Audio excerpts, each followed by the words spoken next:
Hello les amis, j'espère que vous allez bien. Aujourd'hui, je vous partage ma délicieuse recette de fataya, encore appelée pastel bien croustillant, accompagnée de la bonne sauce rouge. C'est une spécialité sénégalaise qui est vraiment délicieuse.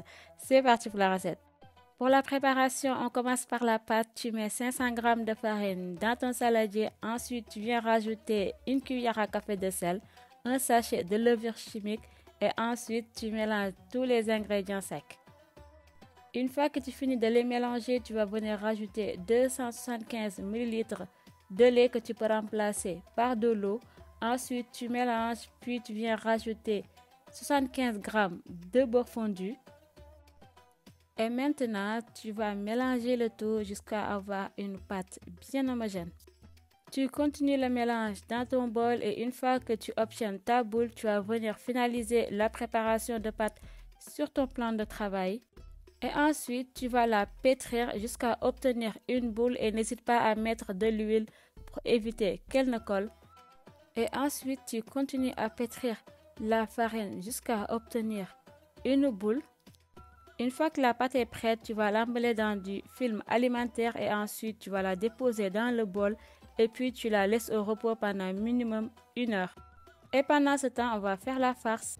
Dans ton mixeur, tu mets 150 g d'oignons, 40 g de poivrons, 10 g de piment vert, 2 gousses d'ail, environ 8 g de persil, du sel et du poivre.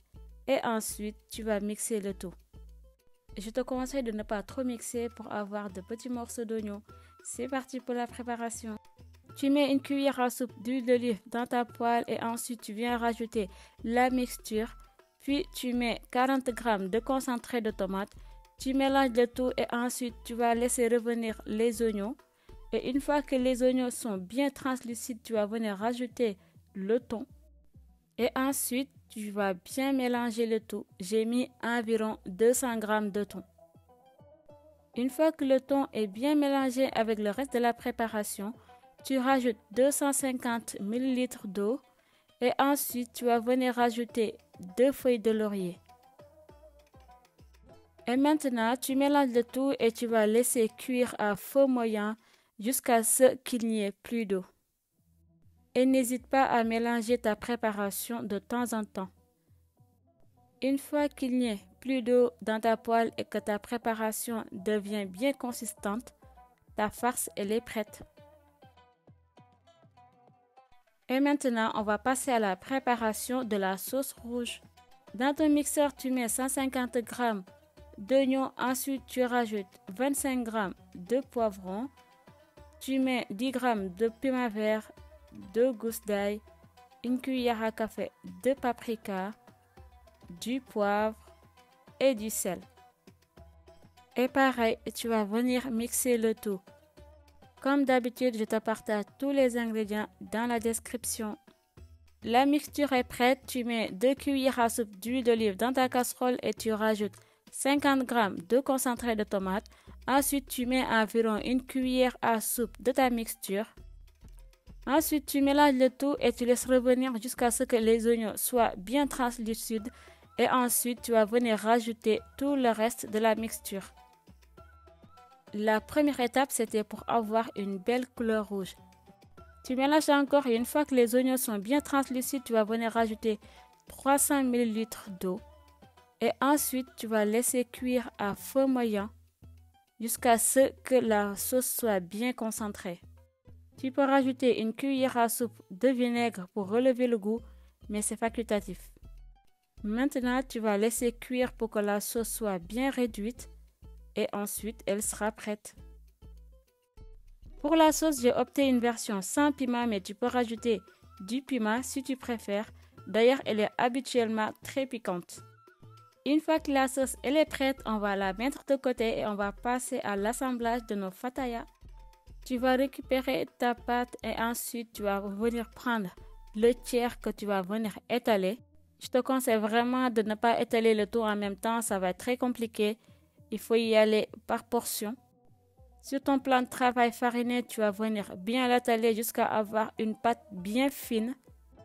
Et n'hésite pas à retourner la pâte de temps en temps pour éviter qu'elle ne colle quand tu vas la découper. Une fois que tu finis de bien étaler la pâte et que tu obtiens une pâte bien fine, tu vas venir la découper à l'aide de ton emporte-pièce. J'ai utilisé un emporte-pièce de 8 cm de diamètre. Maintenant, tu retires l'excédent et ensuite tu vas venir les farcir avec le thon déjà préparé. Et une fois que c'est fait, tu vas venir fermer tes fatayas à l'aide d'une fourchette. L'astuce pour qu'ils ne s'ouvrent pas à la cuisson, c'est tout simplement de bien les étaler et ensuite de bien les fermer avec la fourchette. Et tu vas répéter l'opération avec tout le reste de la pâte jusqu'à épuisement. Et ici, tu vas constater que la farce, elle est faite exactement pour 500 g de pâte. Et avec cette recette, j'ai obtenu environ 56 pièces. Maintenant que nous avons fini d'assembler nos fatayas, maintenant c'est l'étape de la cuisson. Tu mets de l'huile dans ta casserole et une fois que celle-ci est chaude, tu vas venir les frire. Pour une belle cuisson, il faut vraiment que le niveau de l'huile dépasse la hauteur de tes fatayas. Et ensuite, tu vas les laisser suffisamment longtemps dans l'huile tout en les retournant de chaque côté. La cuisson se fait à feu moyen et l'huile ne doit pas être trop chaude. Et une fois que tu obtiens une belle couleur dorée, la cuisson elle est prête. Et maintenant, tu répètes l'opération jusqu'à épuisement de tes fatayas. Et donc voilà, nos fatayas tout prêts. J'espère que cette recette te plaira. N'hésite pas à liker, à commenter et à partager. Je te dis à bientôt pour une nouvelle recette. Bisous!